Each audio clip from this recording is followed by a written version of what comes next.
Hey guys, welcome to Get Busy Watching! I'm your host, Honest Dan. Let's talk movies. This was intended for a rapid fire, but then I saw this name pop up in the credits.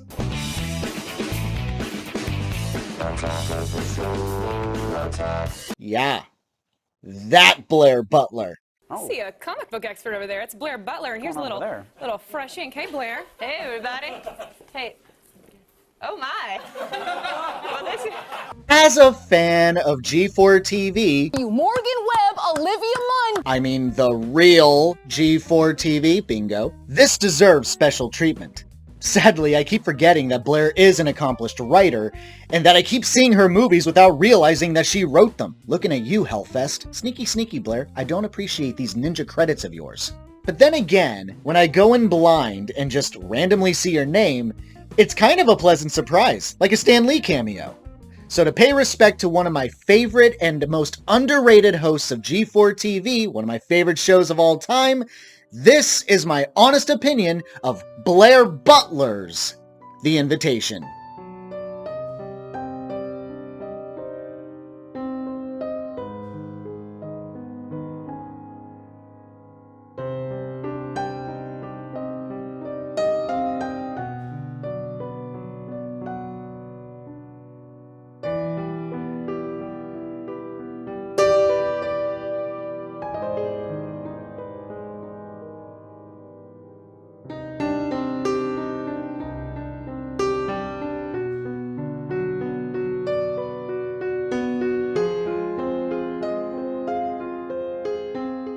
Evie, played by Natalie Emmanuel, is a young woman who recently lost her mother and subsequently the last of her parents. She soon learns that she has extended family in Britain, and her second cousin Oliver, played by Hugh Skinner, who probably got hired for his part because of that gloriously appropriate last name, reaches out to her to finally meet. Things not only go well, but he invites her to an upcoming wedding overseas with the rest of the family. Despite reservations, she agrees and meets everyone, including the head of the household where the wedding will be held, Walt, played by Thomas Doherty. Little does she know that everyone she's surrounded by harbors a dangerous secret and her life is in danger.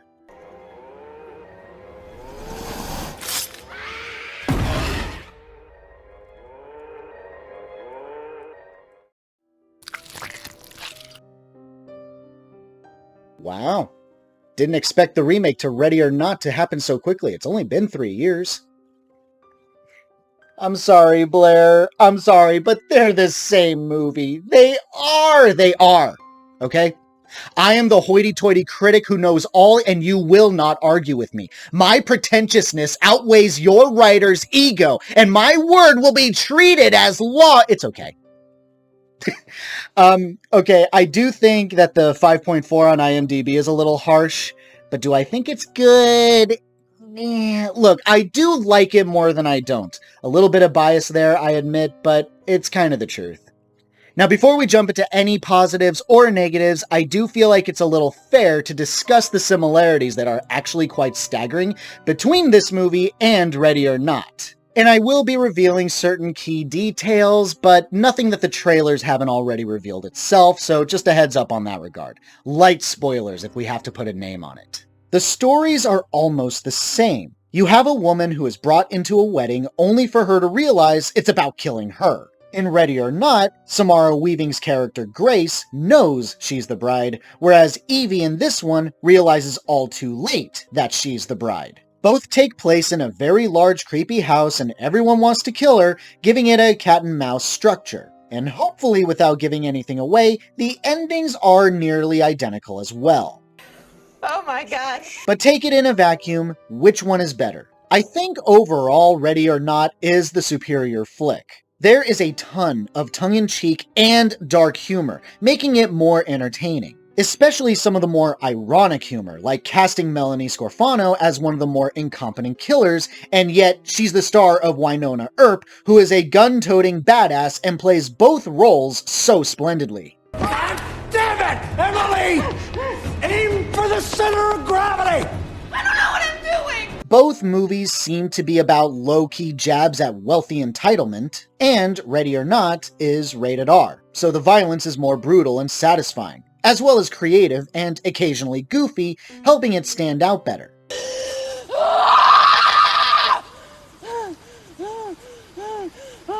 Fucking rich people! Here, it's pretty self-serious, though certainly has moments of charming levity, which is welcomed. I was almost getting Get Out vibes with how Evie has Grace, played by Courtney Taylor, her funny sidekick friend. I mean, look, he's wearing an ascot. What could he possibly want with my broke ass? Your kidneys. That's probably exactly what this site is. Tender for unassuming organ donors. I give credit that even though Samara Weaving's performance in Ready or Not is better than Natalie Emanuel's, Evie is a bit more likable in that she's all about sticking up for the working class that gets pushed over by the privileged. I don't care who you are, that's a character I can get behind. Also, it must have been really weird being on set full of your British peers and being the only one who had to sport an American accent. I am very curious how many times Natalie slipped. I want inside jokes, pronto! I don't care whose fault it was, just get rid of it. There's no need to be snarky about it. I beg your pardon. Did I stutter? Well, seeing as I was singing praises right there, let's just officially get into those. I do like the vampire performances. They are properly posh and pretentious. What I will never get tired of when it comes to this genre is how smarmy vampires are. They live forever, see themselves as the penultimate superior being on the planet, and wear that bullshit on their sleeve. And all it takes to kill them is a pointy stick and some sunlight. Anyway, standouts include Thomas Doherty, who is perfect as the Lord of the Manor. Sean Pertwee as the pompous butler, Mr. Fields. Seriously, how high and mighty can you be when you're the help kicking the help around? But seriously, great performance out of the man. Loved to hate him. What's happened here? Oh, hi. It was me. Clean it up immediately. We have important guests arriving. Yes, sir, of course. Because this is supposed to be an origin story on the Brides of Dracula, the brides are just as deliciously enjoyable. Stephanie Corneliuson as Victoria is the older one that you love to hate. She's all jealous, vindictive, and petty about Walt liking Evie. To see her low-key squirm as their relationship blossoms, it's pretty gratifying. All sparkly and new. Very nice. Always. And Lucy, played by Alana Bowden. Never in my life have I ever considered a vampire adorable, but here we are. Lucy is the one bride that's the youngest. She's all wide-eyed and innocent, at least as far as the definition of innocent vampire is concerned. She's the nice one, who accepts Evie for who she is and actually has a real character to her. She wants to visit New York, take in the sights and what have you, and a cute little moment where Evie says she'll show her around. I like that moment, not gonna lie. I'll take you to the secret spots. I would love that. That would be unbelievable. Thank you. I wonder if anyone else had the same idea as me, so write me in the comments if you did. Okay, hear me out. It's shown that Evie is attracted to Walt, who is a hot and sexy Brit. Anyone who knows me really well knows that I personally hate and cannot stand the love at first sight trope. But what if this was, in a very subtle way, explained, provided you subscribe to certain vampire lore? What if Walt was glamoring her? This isn't expressly stated in the flick or remotely hinted at, but my headcanon says that he was using that superpower to subtly influence Evie's attraction to him. In this particular case, the love at first sight trope would make a little sense. It would be fair to say that I'm just making excuses for this subplot, but yeah, that's my story and I'm sticking to it. What happened to Don't Trust Anyone? Anyone with goatees. He's a lord. And you and I both know it's been a minute since you had some. Okay. I will also concede that there are some pretty solid visuals. I mean, it's hard to upset me with campy-ass old-school horror mansions with busts of dead white dudes, ominous statues of shit that only rich-ass white people would own. It's properly cheesy and dark, just how a vampire setting should be, as well as some decent lighting and silhouette work for eerie jump scares. And without giving anything away, I enjoyed the climactic third act. Of course, it's pretty paint by the numbers and predictable, but for what it was, it had its moments.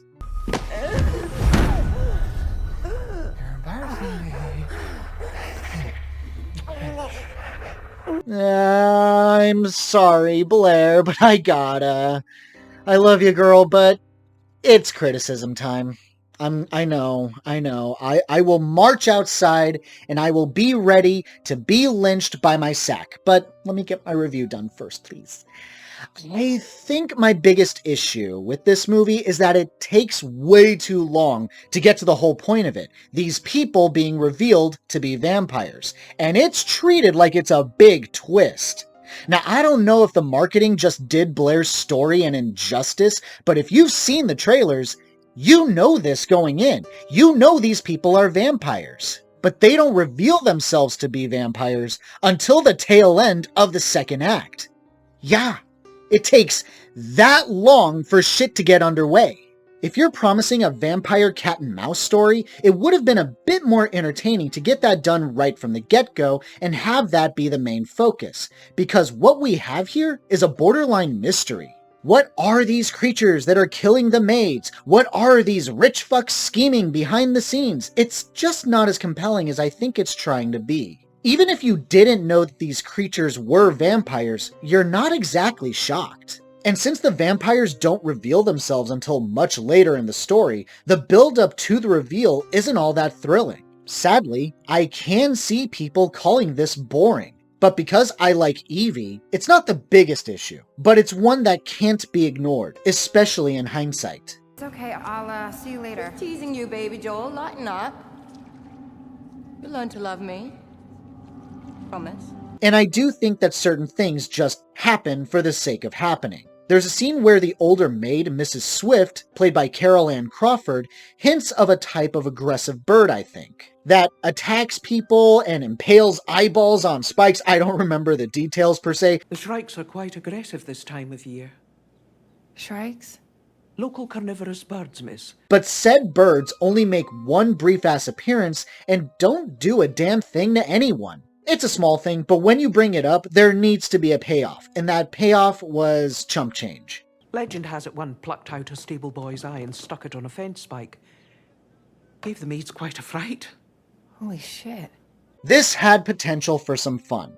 Unfortunately, it takes too long to get there, and by the time you do, you run the risk of being already checked out. I'm a Blair Butler fanboy, so take my opinion with a grain of salt. But if you're a fan of the OG G4 TV, and by extension Blair Butler herself, I encourage you to show your girl some support and go watch this movie. See what you think about it. What I'm trying to say is, keep Blair working, damn it! My honest rating for The Invitation, a 3 out of 5. To Evie. My new bride. You have brought new life to these four walls. Thanks so much for watching, you guys. I really appreciate it. Have a great day. Stay safe and healthy out there. Hope to see you soon.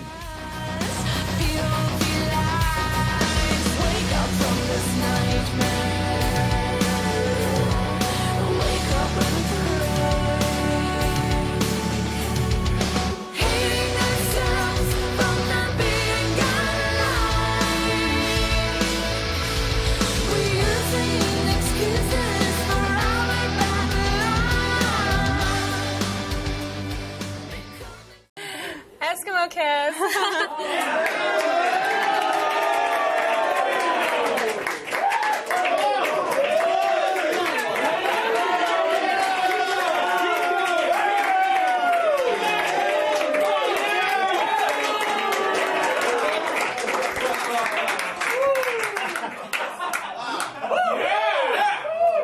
And the internet explodes.